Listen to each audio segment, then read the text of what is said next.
الحمد لله كفى وسلام على عباده الذين اصطفى أما بعد فأعوذ بالله من الشيطان الرجيم بسم الله الرحمن الرحيم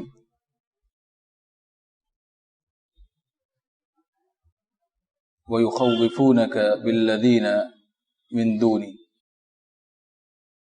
معزز سامعین کرام، دینی اور اسلامی بھائیوں، اس سے پہلے عبادات کی اقسام میں سے ایک قسم دعا کا تذکرہ ہوا تھا۔ آج کے درس میں خوف اور اس کے بعد کے درس میں انشاءاللہ امید کا ذکر آئے گا۔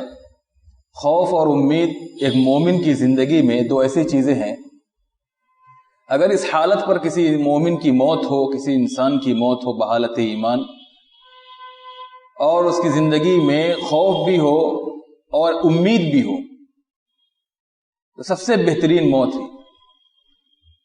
اور زندگی میں اس چیز پر، اسی حالت پر وہ قائم بھی ہو تو سب سے بہترین زندگی ہے۔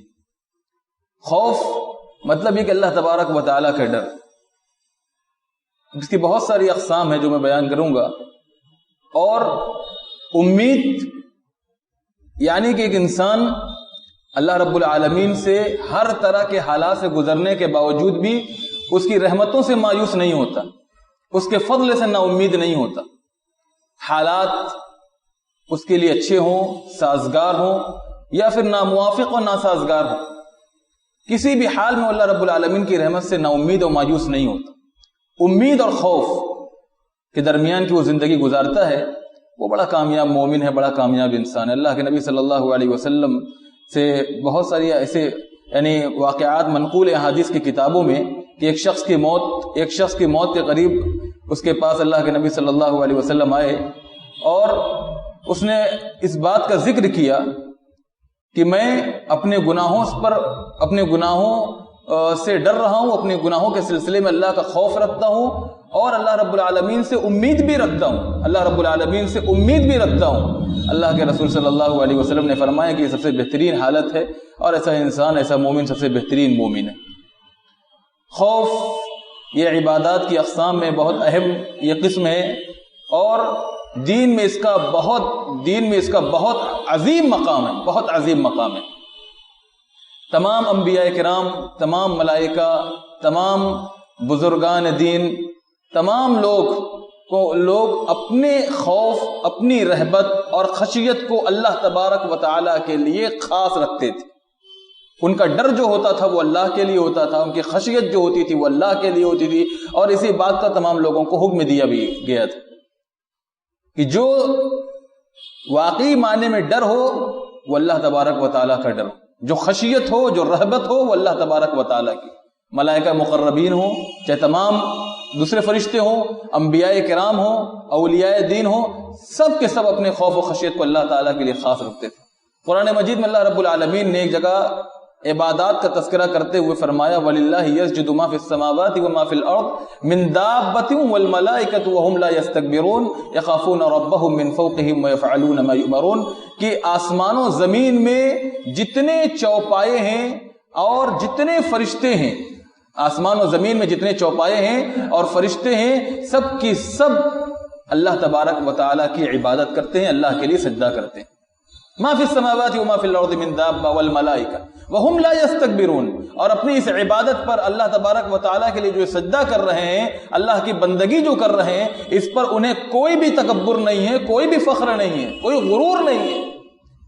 یخافون ربهم من فوقهم ويفعلون ما یؤمرون، وہ اپنے اس رب سے ڈرتے ہیں جو ان کے اوپر ہے۔ یخافون ربهم من فوقهم، اپنے اس رب سے وہ لرزاں ہیں، ترساں ہیں، کانپتے ہیں، ڈر محسوس کرتے ہیں، کس سے؟ جو ان کے اوپر ہے، من فوقهم ويفعلون ما یؤمرون، اور ان کاموں کو انجام دیتے ہیں جن کا انہیں حکم دیا جاتا ہے، ان کاموں کی تعمیل کرتے ہیں۔ یعنی فرشتوں کے بارے میں اللہ رب العالمین نے یہاں فرمایا. دوسری جگہ اللہ رب العالمین نے فرمایا کہ لا يشفعون الا لمن ارتضى وهم من خشیته مشفقون. یہ قیامت کے دن یہ اولیاء، یہ فرشتے، یہ انبیاء کرام، خصوصاً فرشتوں کا کے ضمن میں یہ آیت کریمہ آئی ہے.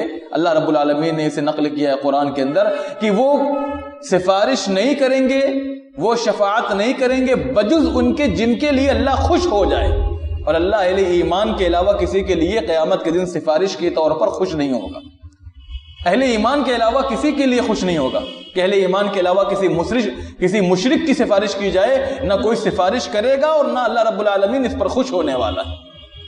وَهُمْ مِنْ خَشْيَتِهِ مُشْفِقُونَ. اور اللہ رب العالمین فرما رہا ہے کہ یہ شفاعت کرنے والے، یہ سفارش کرنے والے، ان کا حال قیامت کے دن یہ ہوگا، ان کا عالم یہ ہوگا کہ اللہ کے خوف سے لرزاں و ترساں ہوں گے، کانپ رہے ہوں گے، کپ کپی ان کے اوپر طاری ہوگی.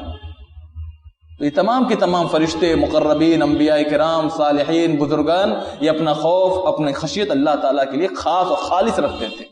قرآن مجید میں اسی بات کی تمام مومنوں کو، تمام مسلمانوں کو، مومنات کو، ماں اور بہنوں کو اور ہر دیندار انسان کو اس بات کی تعلیم دی گئی ہے. اللہ رب العالمین نے کہا ہے کہ جو حقیقی معنی میں ڈر ہے وہ ڈر انسان کو اللہ سے ہونا چاہیے. فَلَا تَخْشَوُا النَّاسَ وَاخْشَوْنِي. لوگوں سے نہ ڈرو، مجھ سے ڈرو، مجھ سے ڈرو، اللہ رب العالمین کہہ رہا ہے. دوسری جگہ فرمایا وَإِيَّايَ فَارْهَبُونَ. مجھے سے ڈرنا چاہیے لوگوں کو. خوف اس کے معنی عام طور پر ڈر کے ہوتے ہیں. اسی کے ہم معنی دو اور لفظ ہیں، ایک رہبت ہے، ایک خشیت ہے. رہبت ترہیب کے معنی میں ہے، انسان ڈر کر بھاگے. یہ بھاگنا کس معنی میں ہے؟ بھاگنا اس معنی میں ہے کہ انسان کو جب اللہ کا ڈر ستائے تو نیکیوں کے میدان میں ایک دوسرے سے آگے بڑھنے کی کوشش کرے. اسے کہتے ہیں رہبت. ایسا ڈر جو عمل کے ساتھ ہو، ایسا ڈر جو عمل کے ساتھ ہو اسے رہبت کہتے ہیں.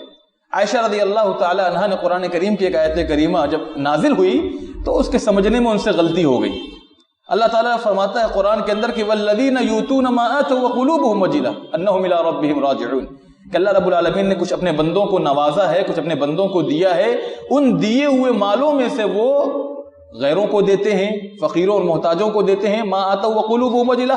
اور یہ دینے کے باوجود، یہ صدقات و خیرات اور انفاق فی سبیل اللہ کے جذبے کے باوجود ان کے دل اللہ کے خوف سے کانپتے ہیں. وجلۃ انہم الی ربہم راجعون، کہ وہ اپنے رب کی طرف لوٹ کر جانے والے. عائشہ رضی اللہ تعالیٰ عنہا نے سمجھا کہ شاید اس آیت کریمہ میں جن لوگوں کو اللہ رب العالمین نے مراد لیا ہے، جن کو اللہ رب العالمین بتلانا چاہتا ہے، جن کی وضاحت کرنا چاہتا ہے، شاید یہ لوگ شراب پیتے ہیں، چھپ چھپا کر، چپکے چپکے گناہ کے کام کرتے ہیں، چوری کرتے ہیں، اس طرح کے عمل کرتے ہیں. اسی لیے اللہ رب العالمین نے فرمایا کہ وہ نیکیاں بھی کرتے ہیں، صدقات و خیرات بھی کرتے ہیں اور پھر بھی ڈرتے رہتے ہیں. اللہ کے نبی صلی اللہ علیہ وسلم کے سامنے انہوں نے اپنی اس فہم کو رکھا، اپنی اس مراد کو رکھا. اللہ کے نبی صلی اللہ علیہ وسلم فرمایا لا یا بنت الصدیق، اے صدیق کی بیٹی، جو تم نے سمجھا وہ غلط ہے، ایسی بات نہیں ہے، ایسی بات نہیں ہے. وَلَكِنَّهُمُ الَّذِينَ يَصُومُونَ وَيُصَلُّونَ وَيَتَصَدَّقُونَ وَهُمْ يَخَافُونَ أَلَّا يُقْبَلَ مِنْهُمْ. وہ لوگ نماز بھی پڑھتے ہیں، وہ لوگ روزے بھی رکھتے ہیں، وہ لوگ صدقات و خیرات بھی کرتے ہیں، اس کے باوجود اس بات سے ڈرتے ہیں کہ کہیں ان کی نیکیاں اللہ رب العالمین کی ہاں ضائع نہ ہو جائیں، بیکار نہ ہو جائیں. یعنی نیکیاں بھی کر رہے ہیں اور اللہ سے خوف بھی کھا رہے ہیں، اللہ سے ڈر بھی رہے ہیں. یہ ایک مومن کی شان ہونی چاہیے. عمل بھی کرے، عمل پر تکیہ کر کے نہ بیٹھے، بھروسہ کر کے نہ بیٹھے، اور اپنے عمل کو اپنی نجات کے لیے کافی نہ سمجھے، اور پھر اس عمل پر غرور نہ ہو، تکبر نہ ہو. اللہ کے نبی صلی اللہ علیہ وسلم نے بہت صاف الفاظ میں فرمایا کہ بات جان لو، وَاعْلَمُوا أَن لَّن يُدْخِلَ أَحَدَكُمْ عَمَلَهُ الْجَنَّةَ، تم میں سے کوئی ایسا نہیں ہے جو اپنے عمل کی بنیاد پر جنت میں داخل ہو سکے. اپنے عمل کی بنیاد پر کوئی جنت میں داخل نہیں ہو سکتا. صحابہ کرام نے پوچھا اللہ کے نبی صلی اللہ علیہ وسلم آپ بھی نہیں؟ فرمایا میں بھی نہیں، یہاں تک کہ اللہ رب العالمین مجھے اپنی رحمت میں ڈھانپ لے. تو رہبت ہونی چاہیے، عمل ہونا چاہیے، اور خوف کے ساتھ عمل ہو. یہ مومن کی زندگی کی شان ہے. اور دوسرا جو خوف کے معنی میں استعمال کیا جاتا ہے خشیت. قرآن مجید میں آپ جگہ جگہ اس کو آپ خشیہ یا یخشا، تخشا، اس طرح کے الفاظ آپ پڑھیں گے حدیث مبارکہ کے اندر. یہ خشیت جو ہے یہ جس سے ڈرا جائے اس کی عظمت کا علم ہو اس بنیاد پر، اور کمال قدرت اور قوت کا علم ہو کہ بندہ وہ جس سے ڈر رہا ہے وہ ذات بہت طاقت والی ہے، بہت قدرت والی ہے، بڑی عظمت والی ہے، اور اس علم کی بنیاد پر، معرفت کی بنیاد پر بندہ ڈرے، اسے خشیت کہتے ہیں. قرآن مجید میں اللہ رب العالمین نے علماء کرام کی فضیلت میں بیان فرمایا انما یخشی اللہ من عبادہ العلماء، اللہ کے بندوں میں اللہ تبارک و تعالیٰ سے سب سے زیادہ وہ ڈرتے ہیں جو علماء ہیں. علماء ہیں وہ سب سے زیادہ اللہ رب العالمین سے ڈرتے ہیں. کیوں؟ اس لیے کہ علماء کو اللہ رب العالمین کی صحیح معرفت، اللہ رب العالمین کی ذات کی صحیح معرفت ہوتی ہے. اللہ رب العالمین کے جو احکام ہیں حلال و حرام، اور اسی طرح دوسرے جو احکام ہیں ان کا سب سے زیادہ علم ہوتا ہے. اللہ کی پسند کیا ہے، اللہ کی ناپسند کیا ہے، اللہ کی رضا کس میں ہے، اللہ کا غضب کن کاموں میں ہے، علماء کرام سے زیادہ ان باتوں کا کسی کو علم نہیں ہوتا. تو ان بنیادوں پر علماء کرام کو اللہ کا جتنا خوف ہوتا ہے اللہ کے بندوں میں اتنا خوف کسی کو نہیں ہوتا.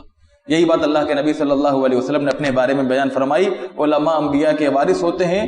اللہ کے نبی صلی اللہ علیہ وسلم نے صحیح بخاری کی روایت اپنے فرمایا فواللہ انی لأعلمہم باللہ واشدہم لہ خشیہ، اللہ کی قسم میں تم تمام لوگوں میں اللہ تبارک و تعالیٰ کے بارے میں سب سے زیادہ جانتا ہوں، اللہ کے بارے میں سب سے زیادہ مجھے علم ہے تم تمام لوگوں میں. واشدہم لہ خشیہ، اور اس بنیاد پر میں تم لوگوں میں سب سے زیادہ اللہ رب العالمین کا خوف رکھنے والا ہوں، اللہ سے ڈرنے والا بندہ ہوں. تو خشیت علم پر منحصر ہے. اللہ کے کمال قدرت، اللہ کے جو کمال قوت ہے اور اس کی عظمت ہے، اس کے علم کے پر یہ منحصر ہے. خوف کی علماء نے بعض قسمیں بتائی. خوف کی پہلی قسم جو اللہ تبارک و تعالیٰ کے لیے خاص ہے، خوف سر. خوف سر ایسی خوف کی قسم ہے جو اللہ تبارک و تعالیٰ کے لیے مخصوص ہے. اس میں کسی کو شریک کرنا، یہ انسان اگر مومن ہے تو اس کو ایمان کے دائرے سے نکال کر شرک میں داخل کر دیتا ہے. کسی مسلمان کے مومن کے شایان شان نہیں ہے کہ اس خوف کی قسم کو وہ غیروں کے لیے خاص کرے. یہ اللہ ہی کے لیے خاص رکھنا ہے، یعنی عاجزی، تابعداری اور محبت کے ساتھ اللہ رب العالمین کا خوف. عاجزی ہو، تابعداری ہو، محبت ہو. اگر ہم اس خوف کی قسم کو غیروں کے لیے خاص کریں گے تو یہ شرک ہوگا.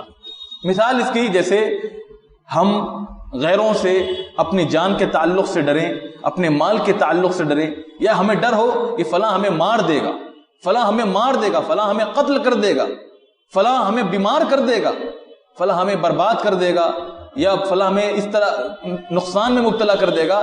اس طرح کا خوف جو اللہ رب العالمین سے ہونا چاہیے، یہ خوف سر کے تقاضے کے خلاف ہے کہ بندہ اس خوف کی قسم کو اللہ رب العالمین کے علاوہ دوسرے کے لیے خاص کرے، اللہ رب العالمین کے علاوہ اس میں دوسروں کو شریک کرے. قرآن مجید میں اللہ رب العالمین نے مشرکین کے بارے میں فرمایا کہ مشرکین کا معاملہ یہ تھا کہ وہ اللہ رب العالمین کے لیے اس خوف کو جو خاص رکھنا چاہیے تھا، خوف کی اس قسم کے ساتھ غیروں کو بھی شریک کرتے تھے. فرمایا اللہ رب العالمین نے وَيُخَوِّفُونَكَ بِالَّذِينَ مِن دُونِ، وہ تم کو ڈراتے ہیں اپنے اللہ تبارک و تعالیٰ کے علاوہ دوسروں سے، اپنے معبودوں سے تم کو ڈراتے ہیں. واقعی کفار و مشرکین میں بعد ایسے تھے کہ مسلمان ہو گئے تھے، مسلمان ہونے کے باوجود بھی اپنے معبودوں کی عظمت ان کے دل میں جمی ہوئی تھی. فتح مکہ کے موقع پر بعض صحابہ کے بارے میں آتا اللہ کے نبی صلی اللہ علیہ وسلم نے ان کو بھیجا کہ جاؤ فلاں علاقے کے بت کو توڑ دو، تو وہ ہمت نہیں کر سکے. کہا کہ کہیں ایسا نہ ہو کہ توڑے تو اس کی آفت میرے اوپر آئے، اس کی مصیبت میرے اوپر آئے. تو وَيُخَوِّفُونَكَ بِالَّذِينَ مِن دُونِ، یہ تم کو اللہ کے علاوہ دوسروں سے ڈراتے ہیں. خوف کی یہ قسم صرف اللہ کے لیے ہونی چاہیے. مارنے والا اللہ، بیمار کرنے والا اللہ. اگر یہ ہم سوچتے ہیں کہ ہمیں کوئی اور بھی بیمار کر سکتا ہے، ہمیں کوئی اور بھی مار سکتا ہے، ہمیں کوئی اور بھی نقصان پہنچا سکتا ہے، تو یہ کھلا ہوا شرک ہے. آج کے اکثر مسلمان، اکثر دین کے نام لیوا، رسول کے نام لیوا، اللہ کو ماننے والے ایسے ہیں جو خوف کے اس قسم میں غیروں کو شریک مانتے ہیں. اور جس طرح خوف اللہ رب العالمین کے لیے ہونا چاہیے، وہ اس طرح کا خوف اپنے معبودوں کے لیے، بلکہ اس سے بڑھ کر اپنے معبودوں کے لیے رکھتے ہیں. اپنے اس سے بڑھ کر اپنے معبودوں کے لیے رکھتے ہیں. اللہ رب العالمین نے قرآن مجید میں اس کو سراسر باطل خوف بتایا. کفار و مشرکین کی نشانی کہ وہ اپنے معبودوں کے ساتھ یہ اعتقاد رکھتے تھے یہ ان کو نقصان پہنچا سکتے ہیں, یہ ان کو مار سکتے ہیں, یہ اس کو جو ہے قتل کر سکتے ہیں, ان کے اوپر ان کی وجہ سے آفت آ سکتی ہے, مصیبت آ سکتی ہے. خوف کی دوسری قسم ہے کہ جو واجب اللہ رب العالمین نے آپ پر جو احکام آپ پر واجب کر دیے ہیں, خواہ وہ جہاد کی شکل میں ہو یا امر بالمعروف و نہی عن المنکر کی شکل میں ہو, بغیر عذر کے لوگوں کے ڈر سے وہ کام چھوڑ دیا جائے. ہمارے اوپر امر بالمعروف و نہی عن المنکر واجب ہے. ہم کہیں بھلائی کا کام, بھلائی کا حکم دینا ہے, بھلائی کا حکم دیں. ضروری ہے کہ وہاں بھلائی کا حکم دیا جائے تو بھلائی کی بات کہیں. جہاں برائی روک سکتے ہیں وہاں برائی روکیں اگر طاقت ہے. عذر کوئی ہو تو بات دوسری ہے, کوئی مجبوری ہو تو بات دوسری. بغیر کسی عذر کے اگر ہم برائی دیکھ رہے ہیں اور برائی پر نکیر نہیں کر رہے ہیں, یا جہاں بھلائی کا حکم دینا چاہیے وہاں بھلائی کا حکم نہیں دے رہے ہیں, یا جن علاقوں میں جہاد واجب ہے وہاں جہاد میں شرکت نہیں کر رہے ہیں, تو یہ لوگوں کے خوف سے, لوگوں کے ڈر سے یہ خوف حرام ہے. یہ خوف حرام ہے. اللہ رب العالمین نے قرآن مجید میں ارشاد فرمایا انما ذالکم الشیطان یخوف اولیاء, یہ شیطان ہے جو تمہیں اپنے دوستوں سے, اپنے ساتھیوں سے ڈراتے ہیں. انما ذالکم الشیطان یخوف اولیاء فلا تخافوہم, تو ان سے نہ ڈرو. فلا تخافوہم وخافون ان کنتم مؤمنین, اگر تم واقعی ایمان والے ہو تو مجھ سے ڈرو. تو جو کام اللہ نے ہمارے اوپر واجب کر دیا ہے بغیر عذر کے ہم لوگوں کے خوف سے اسے چھوڑ دیتے ہیں تو یہ خوف حرام ہے. یہ خوف حرام ہے, لوگوں کے ڈر سے چھوڑ دیتے ہیں, یہ خوف حرام ہے. اور اللہ رب العالمین نے فرمایا کہ شیطان لوگوں کو ڈراتا رہتا ہے. خوف کی تیسری قسم ہے کہ بندہ اللہ رب العالمین کی وعید سے خوف کھائے. اللہ نے کسی گناہ کے کرنے پر, کسی واجب کے چھوڑنے پر جو بندے کو وعید سنائی ہے کہ اس کا یہ عذاب ہے, اس کا یہ عذاب ہے, اس کی یہ سزا ہے, اس کی یہ عقوبت ہے, اب اس کے باوجود بندہ وہ کر رہا ہے تو ظاہر سی بات ہے اس کے اندر خوف ہوگا. تو یہ خوف ہو سکتا ہے اس کی نجات کا باعث ہو, جانے نہ انجانے میں وہ کر لے. تو یہ خوف بندے کے لیے بڑی نجات کا باعث ہے. اگر اللہ رب العالمین کی وعید سے وہ ڈر رہا ہے تو گناہ سے بچ بھی سکتا ہے. اللہ رب العالمین نے قرآن مجید میں فرمایا ذالک لمن خاف مقامی وخاف وعید, قیامت کے دن ایسے لوگوں پر انعام ہوگا. اللہ کہے گا یہ انعام ہے ان لوگوں کے لیے جو دنیا میں میرے سامنے کھڑے ہونے سے ڈرے اور میرے وعید سے ڈرتے رہے, میری دھمکیوں سے ڈرتے رہے, جہنم سے ڈرتے رہے, میرے عذاب سے ڈرتے رہے. تو وعید جو اللہ رب العالمین نے قرآن میں بیان کی ہے, اور اسی طرح اللہ کے نبی صلی اللہ علیہ وسلم نے لوگوں کو گناہوں پر ڈرایا ہے, اللہ کے عذاب کی دھمکیاں جو سنائی ہیں, یہ گناہوں سے لوگوں کو دور رکھتی. اگر بندہ اس سے رکتا ہے تو خوف کی یہ تیسری قسم ہے, خوف کہ بندہ وعید کی بنیاد پر, اللہ رب العالمین کی دھمکیوں کی بنیاد پر گناہوں سے باز رہے, یہ وعید سے ڈرے.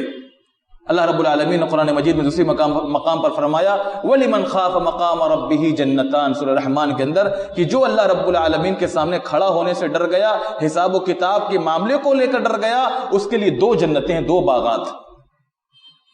اگر انسان کو اللہ کے سامنے کھڑے ہونے کا ڈر ہو جائے تو انسان زندگی میں ایک ایک قدم پھونک کر رکھے, گناہ کے ہر کام سے باز رہے. اللہ رب العالمین نے ایسے لوگوں سے وعدہ فرمایا کہ اس کے لیے 2 جنت ہیں, 2 باغ. یہ ایمان کے اعلیٰ مراتب میں سے, ایمان کے اعلیٰ مراتب میں سے کہ بندہ اللہ رب العالمین کی دھمکیوں کو سامنے رکھ کر گناہوں کے کاموں سے اپنے آپ کو روک لے, اور جو اس کے واجبات ہیں, جو اس کے فرائض ہیں, ان کو بحسن خوبی انجام دے. خوف کی چوتھی قسم ہے خوف طبعی.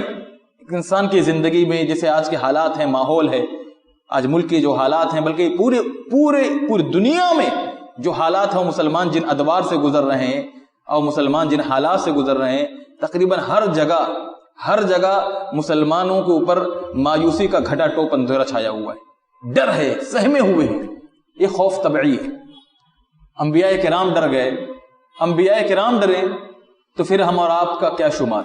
حضرت موسیٰ علیہ الصلاۃ والتسلیم, جب فرعون اور اس کے وزراء نے موسیٰ علیہ الصلاۃ والتسلیم کو قتل کرنے کی سازش کی اور کہا کہ اس کو چھوڑنا نہیں ہے, اس نے ہمارے آدمی کو قتل کیا ہے, فخرج منها خائفا يترقب. فرعونی کے جماعت کے ایک آدمی نے جو واقعی مومن تھا اور اپنا ایمان چھپایا ہوا تھا لیکن حضرت موسیٰ پر ایمان رکھتا تھا, اس نے آ کر چپکے سے خبر دے دی کہ دیکھو تمہارے قتل کی سازش ہو رہی ہے, اور جلد ہی تم پکڑے جاؤ گے، گرفتار کیے جاؤ گے۔ فخرج منها خائفا يترقب، قرآن کہتا ہے کہ موسیٰ علیہ الصلوۃ والتسلیم اپنے شہر کو وہاں سے چھوڑ کر بھاگے۔ فخرج منها، نکل گئے، خائفا، ڈرتے ہوئے، فخرج منها خائفا ويترقب، اور لوگوں سے خبر بھی لے رہے تھے کہ واقعی صورتحال ہمارے موافق ہے یا ہمارے مخالف ہے۔ حضرت موسیٰ علیہ الصلوۃ والتسلیم کا یہ حال تھا کہ آپ مصر چھوڑے اور مدین کی طرف روانہ ہو گئے، صرف فرعون کے خوف سے۔ یہ خوف طبعی ہے، اس میں تابعداری نہیں، اس میں عاجزی نہیں، اس میں محبت نہیں۔ ایک انسان اپنی جان، اپنے مال، اپنے دشمن کے حاوی ہونے سے، ڈوبنے سے، آسمان سے گرنے سے، ہوائی جہاز وغیرہ ہو، یا چھت سے گرنے سے، دیوار گرنے سے ڈرتا ہو، تو یہ ڈر طبعی ہے، اس پر کوئی گناہ نہیں، اس پر کوئی پکڑ نہیں۔ اللہ رب العالمین نے موسیٰ علیہ السلام ہی کی زندگی میں دوسرا واقعہ، ان کو حکم دیا کہ جاؤ تم اور تمہارے بھائی فرعون فرعون کو نصیحت کرو، فَأْتِيَاهُ فَقُولَا إِنَّا رَسُولَ رَبِّكَ فَأَرْسِلْ مَعَنَا بَنِي إِسْرَائِيلَ فَقُولَا لَهُ قَوْلًا لَيِّنًا لَعَلَّهُ يَتَذَكَّرُ أَوْ يَخْشَىٰ، نصیحت کرو اس کو، ایمان کی دعوت دو، اللہ کی توحید کی دعوت دو، وحدانیت کی دعوت دو۔ تو موسیٰ علیہ السلام کا جواب کیا تھا؟ کہا کہ إِنَّنَا نَخَافُ أَن يَفْرُطَ عَلَيْنَا أَوْ أَن يَطْغَىٰ، اے پاک پروردگار ہم لوگ ڈرتے ہیں، ہم لوگ ڈرتے ہیں، اننا نخاف، ہم بھی ڈرتے ہیں، ہارون بھی ڈرتا ہے، کمزور ہیں، اننا نخاف ان یفرط علینا، کہیں ایسا نہ ہو کہ وہ ہم پر تجاوز کرے اور ہمارے اوپر وہ سرکشی پر اتر آئے، ہمارے خلاف وہ سرکشی پر اتر آئے۔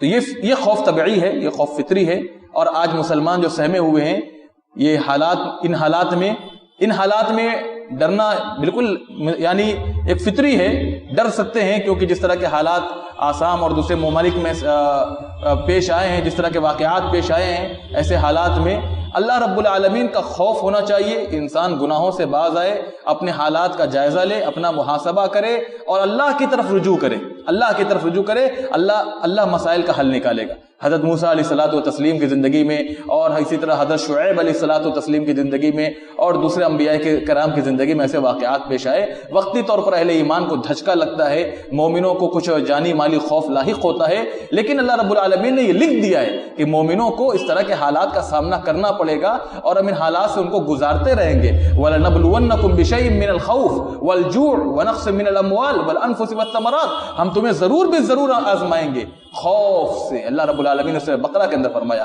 بِشَيْءٍ مِّنَ الْخَوْفِ، تمہارے دلوں میں خوف ڈالیں گے، والجوع، بھوک، ونقص من الاموال، مالوں کی کمی سے، ونقص من الاموال والانفس والثمرات، جانوں کی کمی سے اور پیداوار کی کمی سے۔ یہ اللہ رب العالمین نے 5 باتیں سورہ بقرہ میں بتائی ہیں کہ ہم ان ذریعوں سے تمہیں آزمائیں گے، ان مراحل سے تمہیں گزاریں گے، صبر کرتے رہنا، اللہ کی طرف رجوع کرنا، گناہوں پر رونا گڑ گڑانا، توبہ و استغفار کرنا تمہاری نجات کا باعث بنے گا۔